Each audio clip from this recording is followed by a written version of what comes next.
नमस्कार शेतकरी मित्रांनो, स्वागत आहे तुमचं प्रॅक्टिकल फार्मिंग या यूट्यूब चॅनल। तर मित्रांनो, आजचा विषय आपला असा आहे की या ढगाळ वातावरणामुळे सध्या तुम्ही पहा 2-3 दिवसापासून हे ढगाळ वातावरण आपल्याला दिसतंय आणि त्याचा परिणाम आपल्या पिकावर, कुठलंही पीक असो, केळी असो किंवा आपलं कुठल्याही प्रकारचं पीक असो, त्या पिकावर या ढगाळ वातावरणाचा परिणाम कसा होतो। तर मित्रांनो, याच्यामागे विविध असे मुद्दे आहेत। त्याचा पहिला मुद्दा म्हणजे सूर्यप्रकाशाचा अभाव, म्हणजे कमी प्रमाणात प्रकाश संश्लेषण क्रिया घडणे। त्याच्यानंतर कीड व रोगांचा प्रादुर्भाव होतो। त्याच्यानंतर फूल आणि फळगळ याच्यावर सुद्धा परिणाम होतो। त्याच्यानंतर पिकाची वाढ, त्याच्यानंतर पिकाची गुणवत्ता या गोष्टींवर सुद्धा त्याचा परिणाम होत असतो। तो कसा?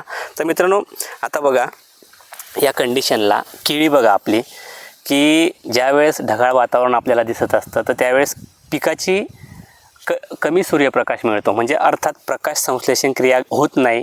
दिवसाचा जो सूर्यप्रकाश आहे तो कमी भेटतो आणि अर्थातच प्रकाश संश्लेषण होत नाही, म्हणजे अन्न निर्मिती चांगल्या प्रकारे होत नाही, त्यामुळे पिकाच्या वाढीवर परिणाम होतो।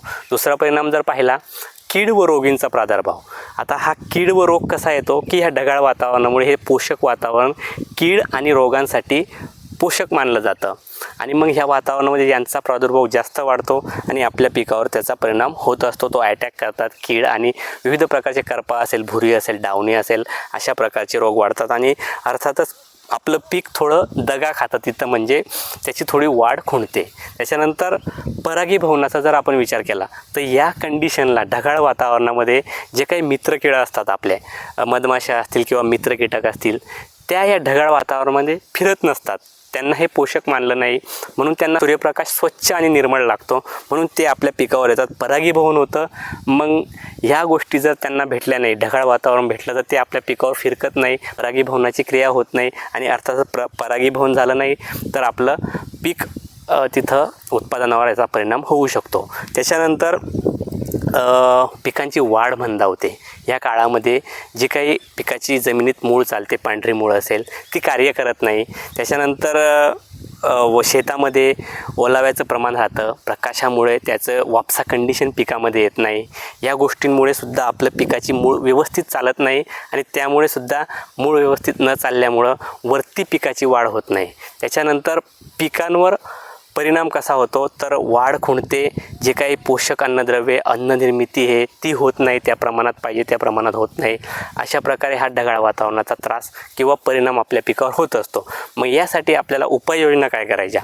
तर मित्रांनो, आपण जे शेड्यूल असतं आपल्या प्रत्येक पिकाचं, जे काही त्यांना मायक्रोन्यूट्रिएंट द्यायचे असतील किंवा बुरशीचा अटॅक असेल, भुरीचा असेल किंवा रोगांचा प्रादुर्भाव असेल, तर आपल्याला नियोजनाप्रमाणे जे काही बुरशीनाशकं आहेत, ती सजेस्ट केलेली बुरशीनाशकं आहेत, ते वेळोवेळी सोडायचे।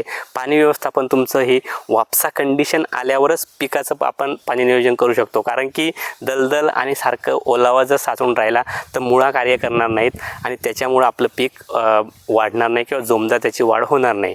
त्याच्यानंतर जे काही मायक्रोन्यूट्रिएंट पिकांना आहे सतत आपण शेड्यूलप्रमाणे देत राहावे, जे काही कॅल्शियम, बोरॉन, मॅग्नेशियम, झिंक असेल, मॉलिब्डेनम असेल, या प्रकारचे अन्नद्रव्ये आपण आपल्या पिकाचं व्यवस्थित नियोजन करू शकतो। अशा जर उपाययोजना आपण केल्या आणि 1-2 प्रकारच्या कीटकनाशकांच्या फवारण्या, ज्या की आपण जे काही रस शोषणारे किडे असतील त्याच्या नियंत्रणासाठी घेत असतो, अशा प्रकारे नियोजन करायचं। आणि या काळामध्ये ज्यावेळेस ढगाळ वातावरण असताना या काळामध्ये आपल्या पिकाला नत्रयुक्त खतांचा मारा देणे टाळावा, कारण की नत्रयुक्त खत जर दिलं तर हे रस शोषणारे किडे आपल्या पिकांकडे आकर्षित होतात आणि त्याचा परिणाम, त्याचा प्रादुर्भाव आपल्या सरळ पिकावर होतो। म्हणून या कंडिशनला नत्रयुक्त खतांचा कमीत कमी मारा देणे आणि जे काही आवश्यक अन्नद्रव्ये असतील ते पिकांना पुरवणे, या गोष्टींच्या जर उपाययोजना केल्या तर ज्यावेळेस सूर्यप्रकाश निर्मळ होईल, चांगला स्वच्छ होईल, आपलं पीक थोडंसं जे काही स्ट्रेसमध्ये गेलेलं आहे ते परत आहे त्या प्रकारात ग्रीप घेईल आणि वाढीच्या अवस्थेमध्ये येईल। म्हणून या ढगाळ वातावरणामध्ये जे परिणाम होत आहेत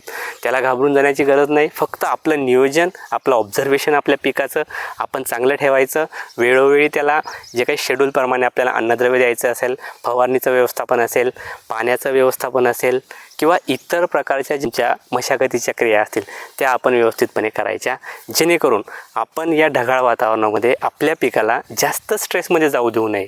म्हणजे याला स्ट्रेसमधून बाहेर कसं काढायचं यासाठी आपण या सांगितल्याप्रमाणे उपाययोजना करू शकतो। मित्रांनो, माहिती कशी वाटली? माहिती आवडल्या चॅनलला लाईक, शेअर आणि सबस्क्राईब जरूर करा। धन्यवाद।